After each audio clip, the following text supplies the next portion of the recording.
So let us know. All right. Should be popping up on your screen right now. And then Sari, you're I'm saving yours for last. You're gonna put mine in next. I'm so excited. You guys, I'm sorry, but I'm also you're welcome. I'm gonna frame this by I'm sorry and you're welcome. Okay, you're up. I will play the video and you tell me to. Just play them. Right. I'm not without any context. Okay. Just watch you guys. Okay, here we go.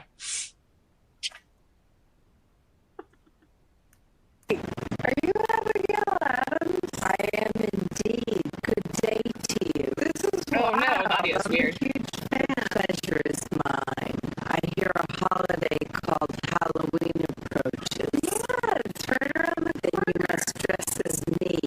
Put on a cap and a proper gown. My fellow Americans, I must confess, I'm absolutely in love with hip-hop. The rhythm, the stories, the freedom, it speaks to an honest man. Now, if you'll excuse me, I got a beat to catch. Stay true.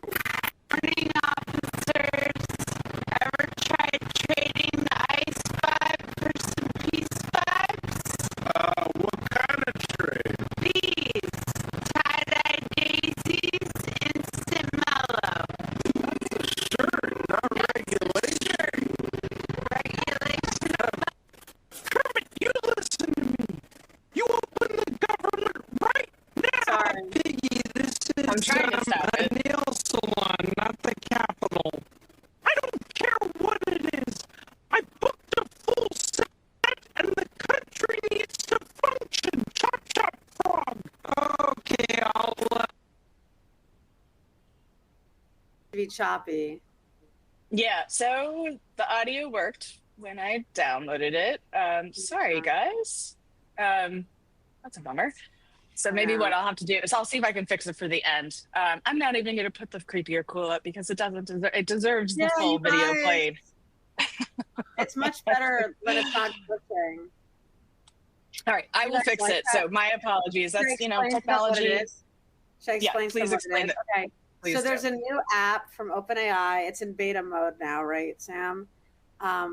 It's just testing mode, right? So I tested it out a little too long, a couple nights every day, and it's called Sora. So it's video version of ChatGPT, and I honestly think it's the next Instagram, and I don't know if that's cool or scary or both.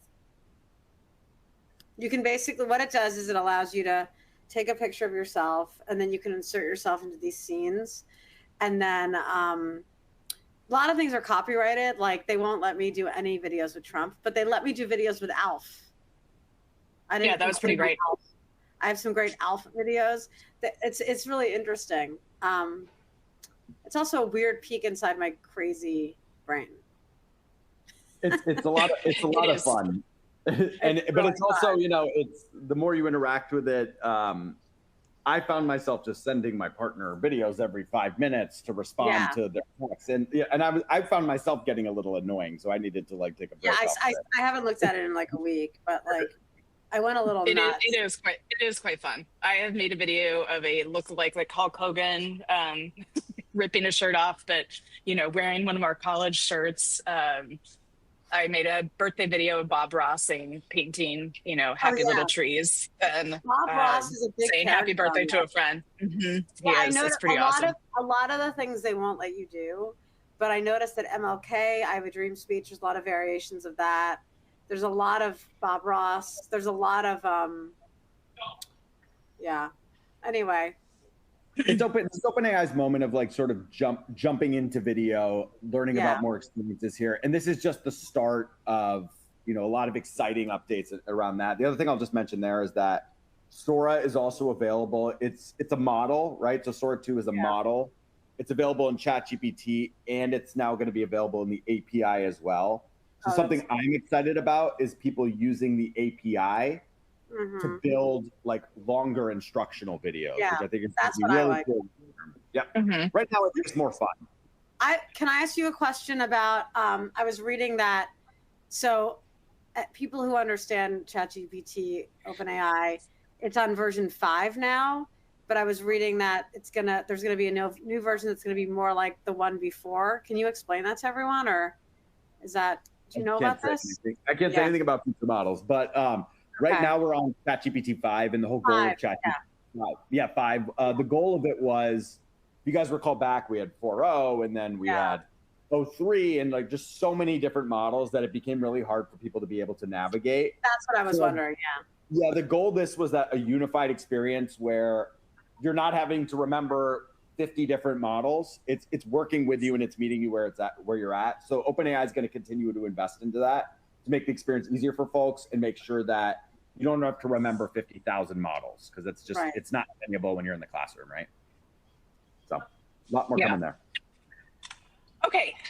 So thank you everybody for participating in our creepy and cool and the AI Educator Brain news update. So Sam, we are so excited to have you. Talk us through multilingual classrooms, supporting ELLs and translation tools. And thank you. I know you are very busy with work right now. So we appreciate you taking some time with us. I'm going to pass this over to you, and then we'll monitor the chat box in terms of how things are resonating or questions that people have. That sounds great. Thank you so much. So I'm actually going to walk folks through some best practices of, around multilingual classrooms, how we can support ELLs with AI translation tools. The thing I want to call out here before we get into this is that these tools are never going to replace interpreters that are inside of school districts that understand the families and the communities that they're supporting. The whole goal of today is to share some insights and some tools that folks can use, whether you're in the classroom and you have a parent visiting and you don't speak the language and a translator's not available. I'll walk you through some use cases there, how to write with ChatGPT to walk around some of these translations. The goal is just to share some use cases, and we'll try to keep it as collaborative as possible. So I'm going to share my screen and sort of dive in here. All right, bear with me.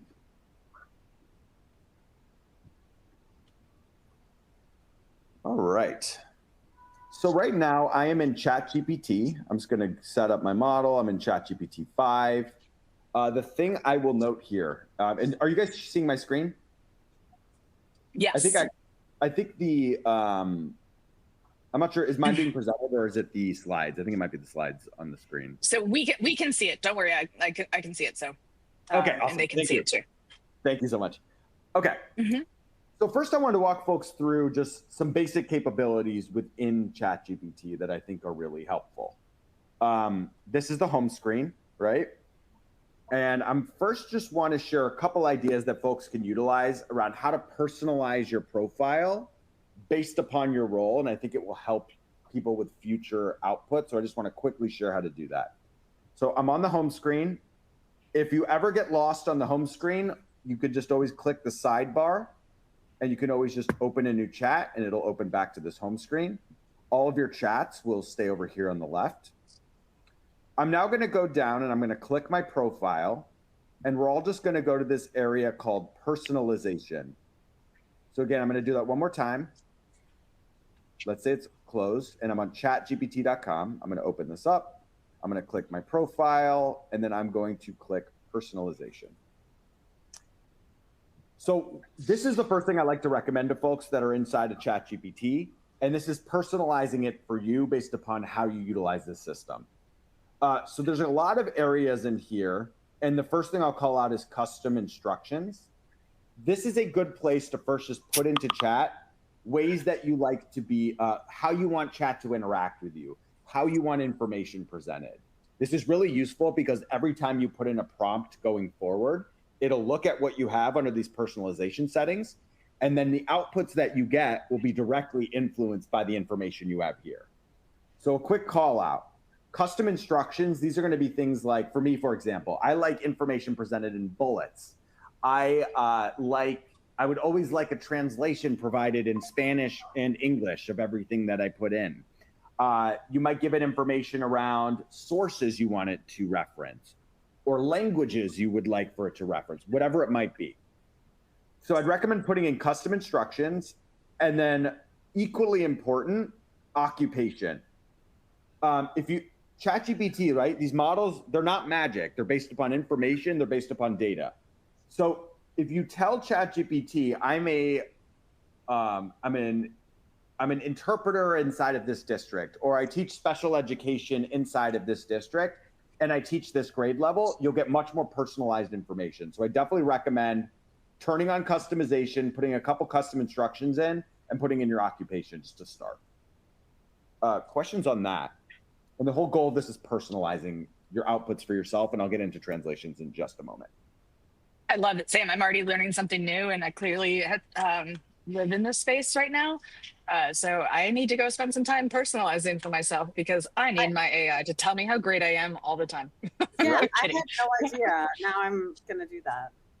Yeah, and the thing is, because like a lot of folks, like me, for example, I'm diagnosed ADHD, right? Like, so like I need information present, as you can tell. Ditto. So I need information presented in certain ways. Hello, me too. Welcome. Yeah. So like I'm like, I need information bulleted. If I'm doing research, don't give me a huge block of text, provide it in this particular way. So again, it's really useful just to give it some inputs. And you don't need to write paragraphs, start with a couple and add more as you go. But again, you don't need to do it all. I would start with custom instructions and occupation at a minimum. All right. So now I'm going to show some folks. Let's dive into how to write using ChatGPT. And I'm going to talk about some translation capabilities inside of this. So give me just a moment. So I don't know if Marta's on the call, but we saw Marta, we had the Padlet up, and we had asked for some folks some examples of some parent communications. So I'm copying one that Marta gave, and I'm putting this in the chat. So if folks want to go to the Padlet or put in for yourself some example of a parent communication, you can copy one of those from the Padlet, you can take your own. But I want to show folks some examples here of how to write using ChatGPT. So first I put the input in, right? If I just click, and I'm going to say right here, help me improve this letter, right? This is not a good example of how to do it. I'm giving a bad example first. Help me improve this letter. I gave no context, and I'm just going to put this in. And Sam, just to pause again. So again, I just put the link to the Padlet in the chat. So this was emailed out in advance, and then also the link is there if you didn't have a chance. So we're trying to use real examples that you all provided to make sense of how to do the translation stuff. Exactly. Yep. So the first thing I'll call out here, right? I just copy and paste. I said, help me improve this letter. Not a good prompt. I didn't tell it what I want to do. I'm not editing it. Like I'm just giving one single prompt. This is not the way to prompt. So I said, help me improve this letter. Put it in. I get a big block of text. I can't really do much with this, right? So I'm going to show y'all some skills and tools that you can use to help use ChatGPT as a thought partner as you're writing and doing translations. So let me show you that now. So right now I just put that in as the prompt. We're now going to do a fresh example. I'm going to paste that same letter, and I'm going to do this. You're going to click the plus button, and you're going to go to more, and you're going to see a tool called Canvas. So again, I'm going to do this one more time. I inputted my letter. I clicked the plus, I went to more, and I clicked Canvas. And now at the top, I'm just going to say, put this in a canvas. This is a underutilized and a tool that a lot of folks don't know about, and this is called Canvas. The difference here is this is now think about this as like a Google Doc inside of ChatGPT. I can now. And Sam, can I pause for a second? This is not Please. Canvas, like the learning management system that people are familiar with, or some school districts use that for assignments, and it's also not Canva, where people are using it to design things. So just to clarify the naming. Exactly. Yeah, it's every company likes to call a product Canvas for some reason, but yeah, it is not the LMS, it's not Canva, it's an interactive sort of doc inside of ChatGPT.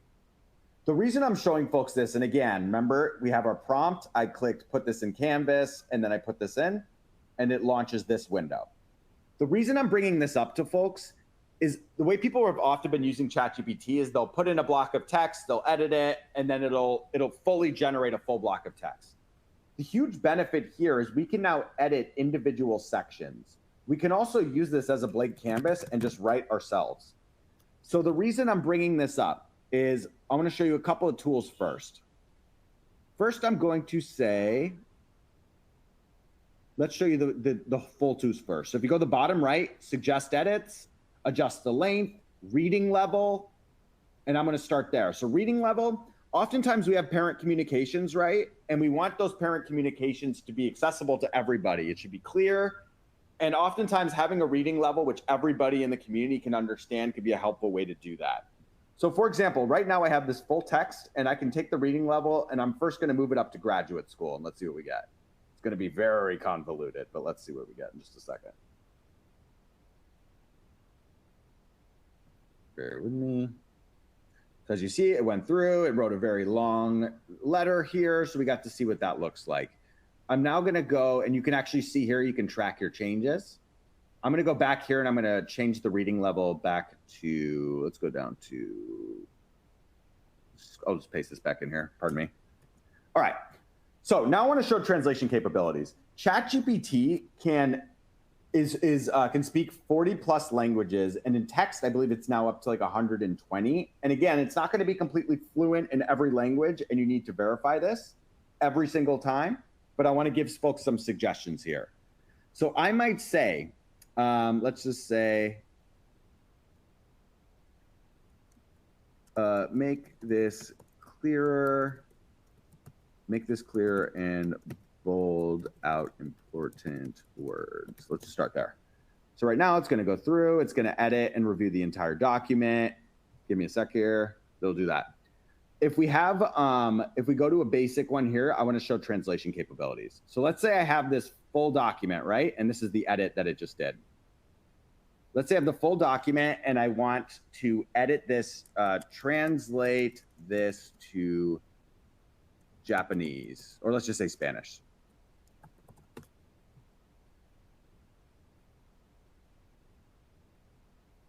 So what's great is it can translate the entire document into Spanish. You can go into dialects, for example. So you could say, translate this into Japanese, for example. It'll translate the entire document and it'll put that in chat. So again, I just want to call out that you can utilize ChatGPT both to translate the entire document. You can do it individual sections. Maybe you have the English translation and the Spanish translation below. Again, these tools are really helpful to help you translating, just to start. I'd like to give, let's now jump back to the chat. Like, any questions on this, thoughts? We can also I think that some questions about, and Sarah Beth is the person who's great at reading the chat. Yeah, I see people asking questions about does ChatGPT still leave a spacing watermark and text outputs? Did they ever do that? Was that something they even did? I've seen it. I'm actually not quite sure what you're referring to there, to be honest with you. So basically, I saw this on TikTok, that if you cut and paste something directly from ChatGPT and then put it on a document, there's like a watermark that lets you know. Is that actually even true? I don't even know if that's true. I can't confirm that, to be honest with you, and I'm actually unaware of that. So I've never seen the watermark, but I can verify that and bring it back to the group afterwards. Yeah, that'd be good. Yeah. I think the other question too is like, how do you, and I hear this a lot, like, how do you make sure that it's accurate? So you know, you translate it into a language that I am not fluent in. So how would I know that it's accurate? And I'm also, for folks listening, Color in Colorado is a huge partner of the AFTs. We're big sponsors of Color in Colorado, and I'm going to put their advice on AI and ELL in the chat for you guys to see as well. Yep, and the question, just to reiterate, that was, how do we ensure accuracy? So if we do this, you create the great letter, how do you know it's accurate in terms of translation? So like anything else, any LLM that you ever utilize, it is really deeply important that you verify all of the information. So there's a couple different strategies that I would personally use. Again, most schools and districts have interpreters or folks inside of the district that you should be validating these types of things, especially if you're sending a mass communication out. But a couple things I would often suggest would be, I'm just going to do this, and let's just do a test here. So I'm going to take that same letter and I'm going to say translate this to Spanish with a Mexico dialect. Let's see what we get. And then I would say, and then I would like, if this was me, this is how I would do it. I would copy and paste this, or I would take this and I would say, translate this back into English. Translate this back into English. That's where I would start. Translate this back in English. So first I would do that. I would verify the two here. The other thing that you can do is you can point ChatGPT at various resources. So if you have a website that is helpful, or if there's someplace you wanted to point this to verify certain translations or grammar or anything like that, I would suggest using search. So one example here is you go down here. I'm going to go down to web search, validate the accuracy of the Spanish translation. This is where typically and I would start. Sam, as you're letting the response spit out, there's a lot of questions about cost associated with using these tools that you're showing. Is this a free account or is this a paid part? Is this a paid account? Every single thing that I've showed so far is all available on the free account, completely 100%. So Canvas is free. All of this is trained into the models. Like OpenAI has spent a very long time and a huge investment into training these models. So those are all included and nothing I've shown is not included. That's awesome. Yep. Fantastic. And lots of exciting updates in K-12 coming soon in the next couple of months. I just can't say anything today, but very exciting stuff. It's like he's like Sam's like I have a secret and you guys don't get to know, but you'll just have to come back. You'll have to come back to us next month and tell us what the big news is. All right, so Sam, I'm really quickly, you can't see it, but is it creepy or cool that all of the tools he's showing is free right now for you to use? Better so all right. Cool. Yeah, the majority is saying very cool. All right, yeah. Love it. Okay. Oh, verbal translation? Right. Does it provide verbal translation? Yes. So let me do a quick demo of this. This is what I think is absolutely game changing. So by the way, as Sam does this, let me preface this to say this is why we invited Sam, because not that we were going to invite you anyway, but this part is something he showed us this summer, and we're like, oh my god, this is amazing. So don't walk away to get a drink just yet. All right, so I know that folks have, especially from the AI Educator Brain and a lot of these webinars, folks have gotten a good foundation on prompting, right? How to prompt, making sure you're providing the context, the expectations, the task. Those are sort of the three things that I always call out. Context, so the context of who you are, what do you want it to do, the expectation, and then, so we'll dive into that now. So I'm gonna dive into ChatGPT. And voice mode is available over here on the far right. This is one tool. Voice mode is available to everyone. Free users will hit some limits after a certain amount of time, but you should be able to use these live translation tools that I'm about to show you. So I'm going to go into voice mode and I'm going to start talking and I'll show you guys how to prompt ChatGPT to be a really helpful translator. Hi, Chat. I am a teacher and I'm about to meet with a parent. When you hear English, translate to Spanish with a Mexico dialect. When you hear Spanish, translate back to English. Make sure to keep translations and communications clear and concise and education appropriate.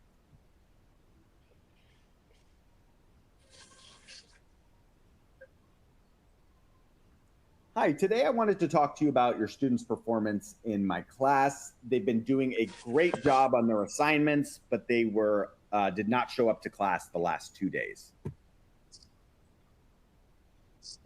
Sam, I'm going to pause for 1 second because I realized that computer audio does not play directly. Is it possible for you to do this on your phone just to show and stop sharing your screen? Oh, I'm so sorry. That must have been the most boring thing ever. Well, I stopped you with enough time before it's like, okay, this is not great. Because I set this up. Like we want this to be amazing. So if you could maybe just stop sharing your screen and